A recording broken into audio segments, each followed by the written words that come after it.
enough. I will open. A very, very good afternoon, everybody. It is Friday afternoon in the Netherlands, 3 o'clock, and we are delighted to introduce you to our guest speaker, Aramik Garabidian. At Conscious World Agents. My name is Claudia van Zuiden. My name is Arturo Mazzaro. And this is our weekly live session where we come together and talk about how to raise the level of consciousness and why that is so important. And this month we have the honor to having Aramik in our midst. So welcome, Aramik. Thanks a lot. It's the honor is absolutely on my side. It's such an honor to be here. Actually, I would have my Halloween suit here ready for you to just give you some expression. So yeah, thanks a lot. I'm looking forward to talk with you guys and with your great audience of Conscious World Millionaires. Yeah, well, the honor is totally ours, Aramik. We know each other already a little bit longer. I think 4 years now. 3.5, 4 years. Absolutely. And it started, I followed you on LinkedIn, and suddenly you gave some kind of workshop, how to be better on LinkedIn, how to get more clients and all these kind of things. And I signed up, and then you wrote me back, Arturo, why do you sign up? And my course, and what an honor, and these kind of things. And then suddenly I was there, and slowly our friendship started to become bigger. And at a certain moment, I decided that I would take you as my business coach. So you were for, well, almost 1.5 years my business coach. And I learned so much from you, and it was such an honor to be with you there. And what I really, really like about you is that, well, from the outside, sometimes people say, well, he's so loud. But when you really get to know you, you're such a wonderful person who really gives a lot to people. And when we look at Conscious World Agents, that's also how can I serve? And that's really what you are doing for me. That's how I see it, how I perceive it. So for me, it's a big honor to have you here. Thanks a lot.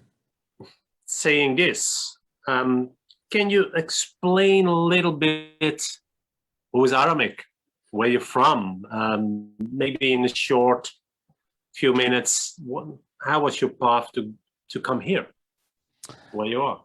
Yeah, thanks a lot. Thanks a lot. And yes, I think one of the things that I loved about you and being with you as this kind of friendship with you was because you're always honest. You was always directly saying whatever you thought, and I was really admiring you for that. I still admire you for it, because you stand for your word, you stand for your freedom, you stand for your freedom of speech. Doesn't matter what happens. So that's one of the things I really loved about working with you, being in a friend and really calling me friend with you, because you know some people think, oh, it's kind of for the outer world, it's marketing, whatever, some kind of stuff, but they don't really know our conversation. They didn't. They were not there when we were really sharing about our struggles, sharing about our everything that happens in life. So I'm looking at you, really admiring you by just having the honor to talking and walking this whole path with you. And yes, you are one of the first actually participant at one of my biggest transformations that I made in my business and in my life. And actually it wasn't that great situation. We just came from Spain. We just came from a heartbroken actually immigration to Spain, and we didn't have anything. We were like 250,000 in the down, and we had such life was horrible back then.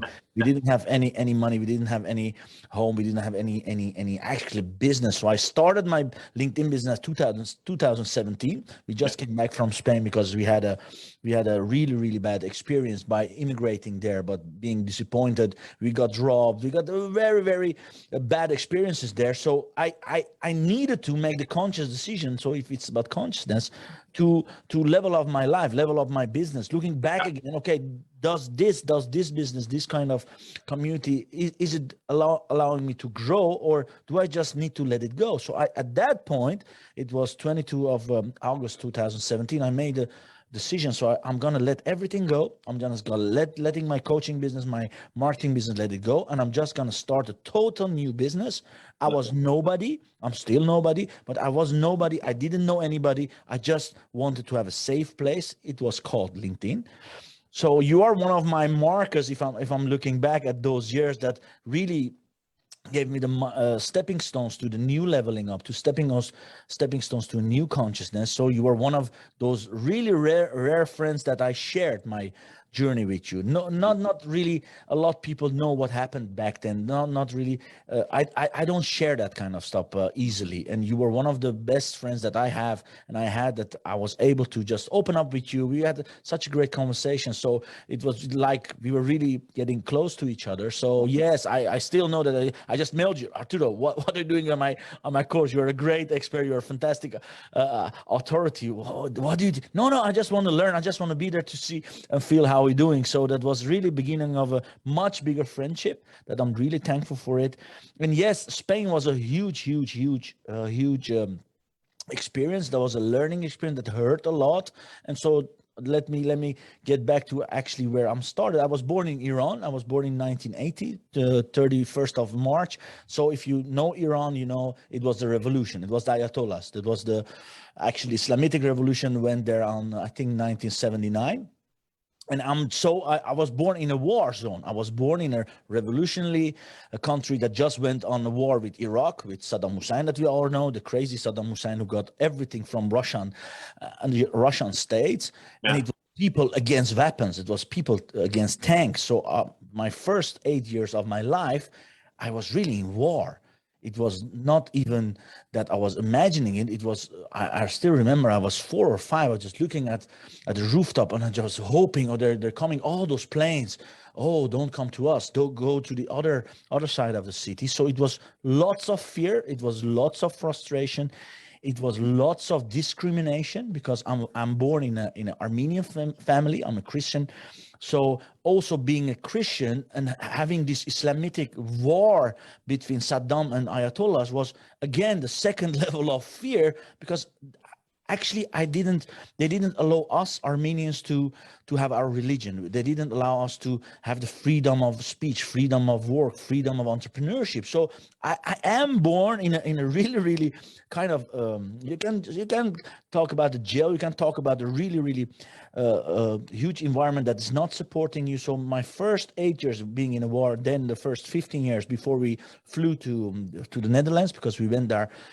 We went from Iran to Amsterdam. It was horrible. It was horrible at the other side, like being Armenian, being a minority, having discriminations, and not having that kind of freedom, being in a war. Mm-hmm. And the war didn't end in the first 8 years. The war really kept on going, but the actual war can end, but after that is the after war. After that is all the manipulation, and then it actually gets realer. So my first 15 years of my life, I can look back and I say it was a huge anticlimax of being an Armenian Christian, living in a country of Iran. And at the other side, I was born in a very lovely, fantastic, amazing family. Yeah. My parents are such a lovely people. Yeah, we know them. That's my dad, if you know Simon and Mar, they're always supporting. They were always supporting of me if I wanted, because I really one of my biggest dreams was to become a football player, soccer player. That was I wouldn't be the next Marco van Basten or Ruud Gullit, whatever,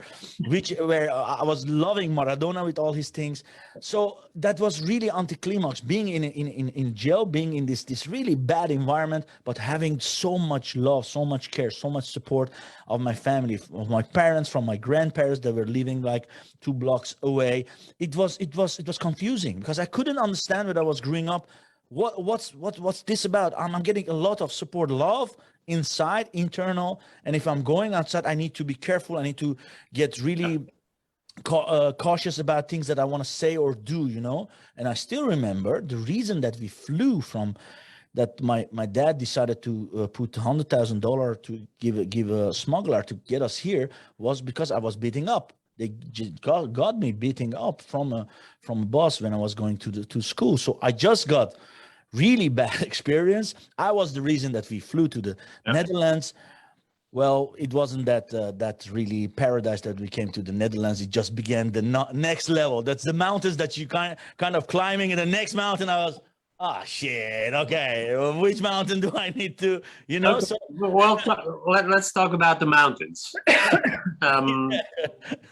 Because it's, I know your story and we know your story, but it's always, well, giving me goosebumps if you tell this, and also what you experienced as a child and so on.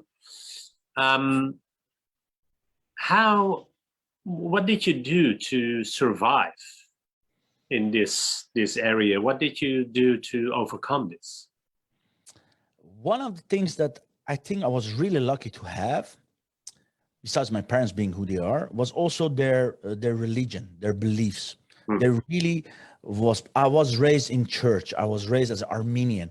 Armenian church is such a wonderful, magical, nice, sensitive place. If you ever been to an Armenian church, you will always smell it. You will always see all those beautiful, fantastic artworks.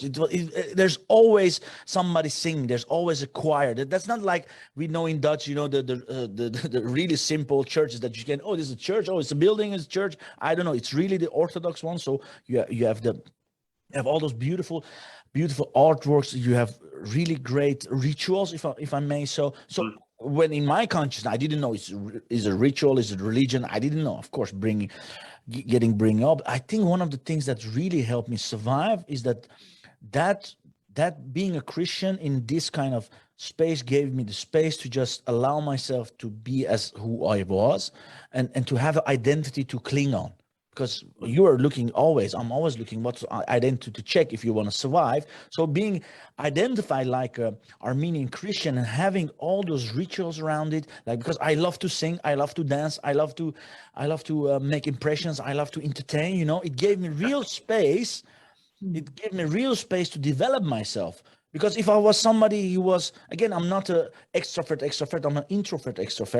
Because if I didn't have the same characters that I had, you know, loving to entertain other people, loving to sing and everything. So the music of church, the music brought in my raising, it really helped me go through all those levels. Also, as an Armenian, I've become influenced by many great singers around the world from Armenian roots. You know, we got the Charles Aznavour, we got Andy Madadian. So it was again anticlimax. While we are surviving, I'm actually having enormous inspirational and motivational music, church, or rituals. So I think for me that would be the fundamental thing to say. If I'm saying I'm survived because of that, because of the belief of my parents, because of my upbringing, because they taught me so well about religion, about thoughts, feelings, consciousness, about God, you know, about dogmas, about not believing everything you hear or see, you know, have your own judgment about it. So I think that was one of the things that made it really hard to survive, but it was also the one thing that made me survive those situations was that I was Armenian. I was born and raised as Armenian. Wow. Is that kind of answering your question? Because yes, it is. At least it's your answer. So absolutely, I think it's a great answer, because sometimes, and that's also what I get out of your story, is you also got some values from your parents. Absolutely. And and I can imagine a little bit, not totally there, of course, but a little bit that it must be difficult to feel the love, to feel the peace. And when you go outside the door, it's war, it's horrible there. Absolutely. You cannot trust people at all. Actually, we had rules really. And the inside house or wherever we went in Armenian, people didn't speak Farsi. We are not allowed. There were really rules to not kind of neglect your own background, to really speak Armenian. I went to Armenian school. I needed to go to Armenian school. So there were some kind of rules, some engagement rules and rituals that made it a safe place. Yes, absolutely. And having that safe place then, what did that do to you in your further development and how you perhaps became a parent as well? So how did it influence you? Talking about transformation, holy beep. And having said that, see, I don't think, no. Yes, let's see. If I'm being a parent as a dad to our two beautiful girls, actually, I'm teaching them the same values because nothing changed really. The era will change, the people will change, whatever it is, but the beliefs, the belief systems, the system, governmental systems are still the same. Whether we are now with COVID and everything that is really obvious that it is, or whether we are not conscious about it, like hello, where have you been? But it's the same thing. It's the same dogmas. It's the same people who are trying to put you down. The same systems that working on everybody. So what I'm trying to do actually, and that's a huge influence of Chantal, my wife, because she was born and raised as a really Frisian girl, really free, really doing whatever she wants, really not listening to anybody. Like I'm listening to everybody, she's not listening to anybody. You know, that kind of having that kind of mixed together. Being a parent is a lots about actually remembering myself, my feelings, remembering the values, and actually reconsidering it, rethinking it, and evaluating them. Wow, those values. Am I the one to give them to the children? Like one of our decisions was our children, they have the freedom to later when they're 18 to, if they want to speak Armenian, if they want to speak Frisian, if they want to speak Farsi, we're not going to force them, because I'm always forced. I'm always forced to speak Armenian. I was always forced to go to Armenian school. And we said before they were born, of course, we made a commitment to ourselves. We are not going to force them anything that they don't want. So it's all about freedom. One of the values, freedom. Second value is consciousness, conscious choices making. So if they're really conscious, they know I'm Armenian, I'm coming from Iran. If they really want to have ability to talk or sing or dance the Armenian way or the Iranian way or the Dutch way or the Frisian way, it's up to them. And that's a huge difference, and that's a huge out of my comfort zone thing, because I don't know it. I cannot anticipate on that. Chantal does, because that's how she was raised, and I'm not. So parenting is a full-time job, my friend. It's academic. I still listen. I still one of the lessons that one of my mentors gave me, Farad Neta, if she's watching me, Sunday's wife, she said to me always, because I was single at that time, wait until the next your leveling up is not your business, not your money, is being in a relationship, because I hated being in a relationship. And then when I got in a relationship, Chantal said, oh, well done, 1 point for you. The next mountain, wait when you become a parent. So I'm always remembering, oh yeah, okay, relationship first, then becoming a parent, yes, then creating the legacy. I hope, and one of my ways is I have a podcast. I have a daily business boost podcast every Sunday. I'm doing a legacy thing for Sophie and Charlotte. Yeah. So if that's totally different Aramik, that's totally different daddy, that's totally different entertainer. If you listen to it, then you will see total different of me, one of my spiritual ways to express myself. So yeah, that's building a legacy for them. I think that's a big value. Yeah. That's amazing. And being a father then of two girls, we also noticed that, you really encourage women to step up, to, really make a difference in the world. Is that also been a conscious choice for you? Absolutely. Yeah. Absolutely. Actually, conscious choice is like, I think consciousness is something that you see is working, and then you make a decision about it to work it more. It's kind of I just tasted some of the target audiences. I work with men, I work with unemployed people, I work with employees, I work with MKBers, the bigger companies, and every time I didn't get the lesson of, dude, just focus on the ones that you really love, the ones that you really believe in, the ones that you really have. And I really believe in mothers. Okay, it's not about women, really, like women as in just being a woman, but I really believe in power of moms, power of those women who gave birth to children who are really having all those balls, around them, because that's a niche for me, and to letting them having the freedom to raise their children wisely and having a great life to live with them, so that they can live on the legacy, You know, that's if I'm seeing that as a, from point of view of female or male point of view, yeah, that's my target audience. I love seeing them nourish. I love seeing them just becoming bigger and bigger and bigger, becoming better role models for their children. Again, it's woman, children, legacy. That's a triangle actually I'm developing for myself. And yes, it was a conscious choice to only help those. And yes, sometimes you have crazy people like Arturo that just sign in coming up. I'm telling him, dude, what you do? And then I gave him the wrong cappuccino. I still remember, man. Yeah. I gave you the slot cappuccino and not the real cappuccino. Yeah, that was the first one. And I thought, oh my God, I'm doing this. Yeah, he's never forgiven you for that, Aramik. Oh my gosh. So yeah, really, I find so inspiring what you're saying. And I remember we were once in your office for your special birthday, and you had your father also there with you. Yeah. And you're really talking about mothers here, but wow, what an ode to your dad was that. And what would you say was his role? Because you were just so in awe of him. And can you tell a little bit what his influence was on you then, please? I think he's my first. He will be my last influencer / role model, because what he taught, and I'm really now anticipating and I'm reflecting on it. Like, okay, what should I do when I'm his age? He was such a hardworking man.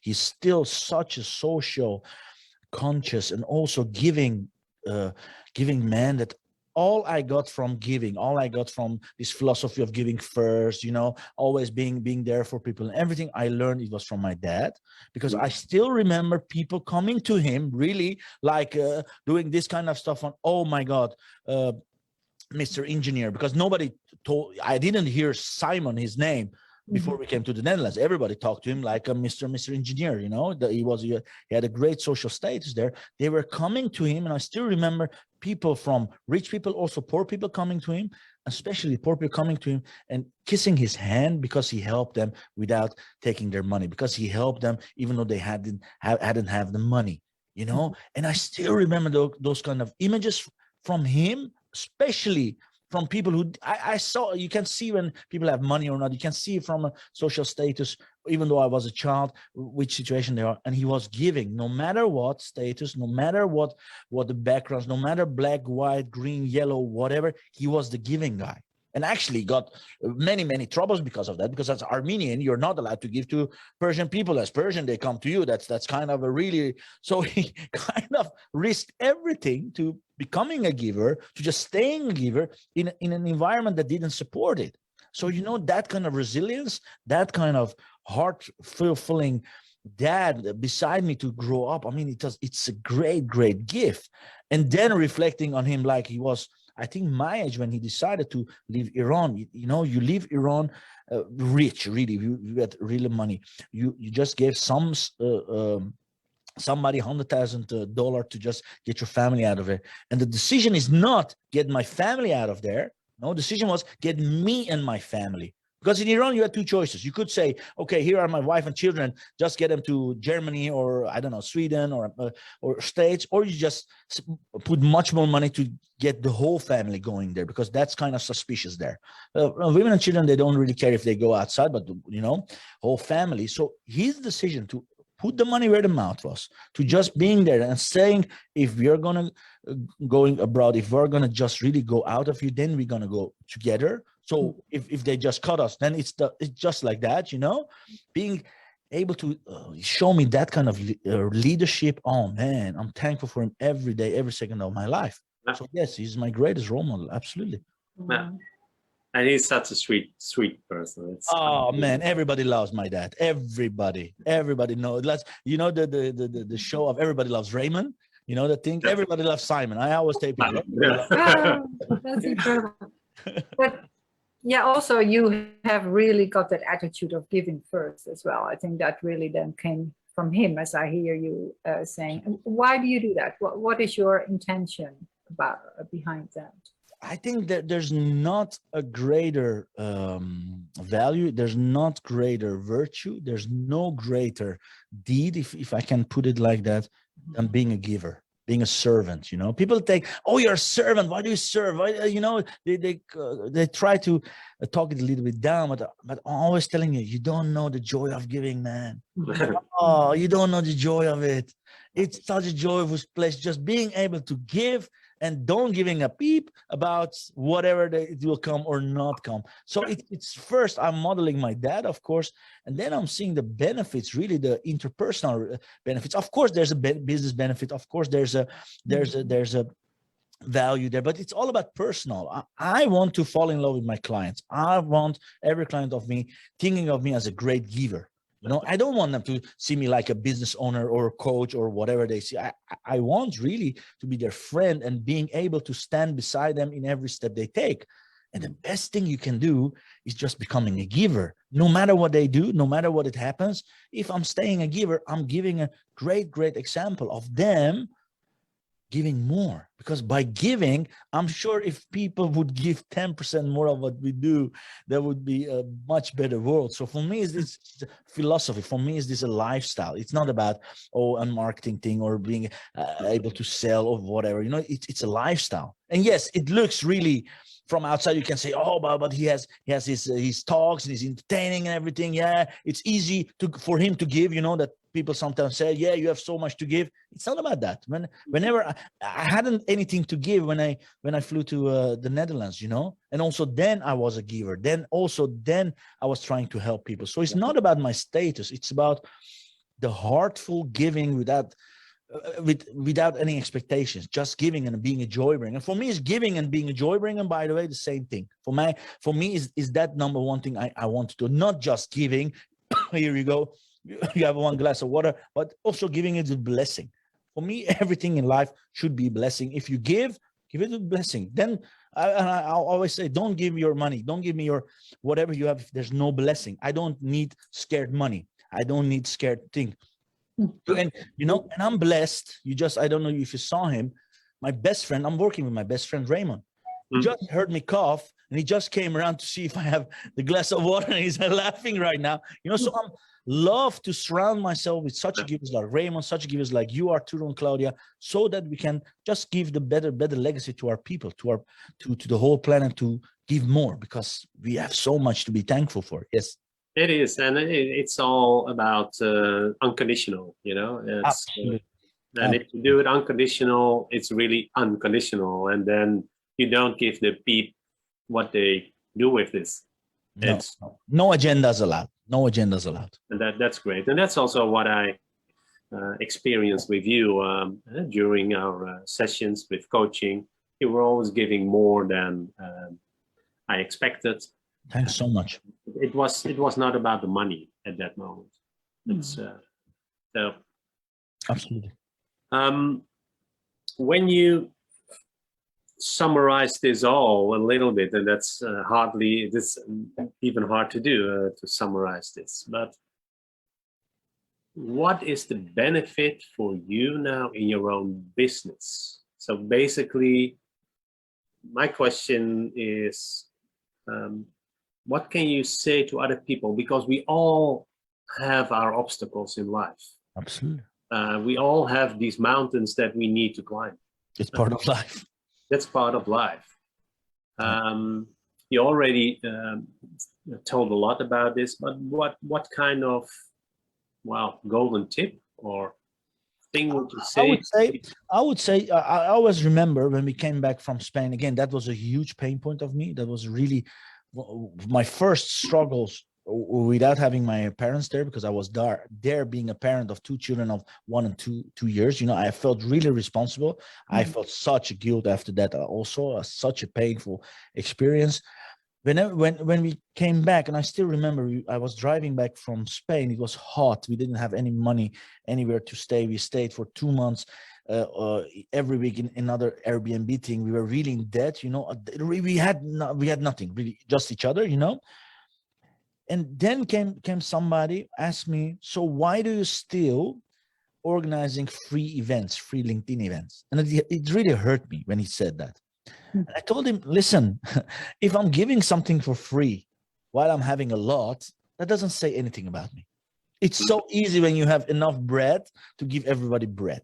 It's easy to, if you have lots of money to give to charity, you know, that's not care. I don't believe that. That's just, you know, being a generous guy or whatever. But whenever I am in a bad situation and I can still transform my struggle, transform my own shit, let's call it that kind of my own struggle, into really being able to still in an attitude of gratitude, attitude of giving, attitude of really trying to solve problems for people for free. I love that. I love that kind of attitude, and I still remember people really reacting on that one. You can just ask my people for, if I would ask for those trainings, €100, the people would give me. It wasn't like, oh, I'm asking 10,000 euros, so I'm giving it for free, whatever. No, those trainings, and that's one of my philosophy, because I knew it. I knew from the beginning, if I'm gonna build my new business on blessing, if I'm gonna have a new blessed business, then it should be all about giving people lots of education, lots of entertainment, lots of empowerment for free first, to let me know, like, and trust. And then if they're really motivated and really qualifying themselves, then ask for money, or which kind of product they want. So for me, that was a defining moment. If I'm able to give, if I'm able, still having my philosophy there, because I had it a long time before that I did it also, but I had money. I had all my 10,000, 20,000, 50,000 clients. So that's easy when you give something for free. So that was one of the moments. That would also be my golden tip for everybody. No matter your own situation, no matter where you are right now, high, low, middle, whatever, where you are, and that's life again, always give, always contribute, always be the one who makes other people smile. I mean, Maya Angelou has this really great she said, you know, people will forget what you do, people will forget what you said, people will always remember how you made them feel. Mhm. Oh, you know, so why not we let people always think positive about us? How about that we really get that experience and lifestyle? Because that's absolutely philosophy, Maya. And Jim Rohn said it always, you know, not being interesting, but be interested always. That's my motto, what I'm living for. And I hope I can give it to my clients, I can give it to my children, to have that legacy. If I'm dying, that's my wish, actually. If I'm dead, you know, on my funeral or whatever, say he was a great giver, you know. I said, hey, you know, that's the ultimate dream, that's the ultimate legacy that I could give to the next generation, to the younger people. No matter where you are, just keep on going, keep on giving, and keep on contributing to make other people's life better place, and the quality of their life, of course. Beautiful. And that's so beautiful, Aramik. And I remember once when I was there with you, and I spoke to you about a good friend of mine, her daughter, Lila June Johnston. She speaks about be an entrepreneur rather than a preneur, you know, prenders, the taking. And for you, even, you know, you're a business person and all that, but I really see you as an entrepreneur. Thanks a lot. That's a huge honor that you see me like that. Thanks. Yes. And I love the way how you inspire others. And so tell us, how can people find you? How can we, well, it's really hard not to find me, let me say. So that's not a question. Well, listen, people can find me if they want to listen, they're real listeners and they're audio, they can find me on Daily Business Boost podcast. You see on the mic and everything. I'm every day at 10 o'clock. I'm there. Well, these days 2 times, at 10 and at 5. Actually, when we hang up, I'm gonna put a recording on a podcast. So I'm a podcast host at Daily Business Boost. And if they really want to do something with LinkedIn, the business wise, they go to aramik.online.nl. They can just download my 100 tips for LinkedIn. They can have it there. And of course, I'm on all socials. And just tell, and that's what I would like to, I would like them to do. Just say hi and say that you saw this interview. I'm loving it. You know, that's kind of getting us a mutual goal. Like, hey, you saw me on Arturo and Claudia, you know, and I'm gonna give you a bonus. I don't know, whatever, but that's yes. Oh, that's so cool. Absolutely. Okay, well, I think it's been an amazing story again, Aramik, and I really hope one day you will write a book about all your stories, because it will be such an inspiration for people. Absolutely. And I know you're really busy and how that takes a lot of time, but I think you will really touch limitless people with thanks a lot. your inspiration. Thanks a lot. And can you then both do my forward for it? Can I have your accountability on that? Of course, if That you would be write a book, wonderful. we will write. Oh,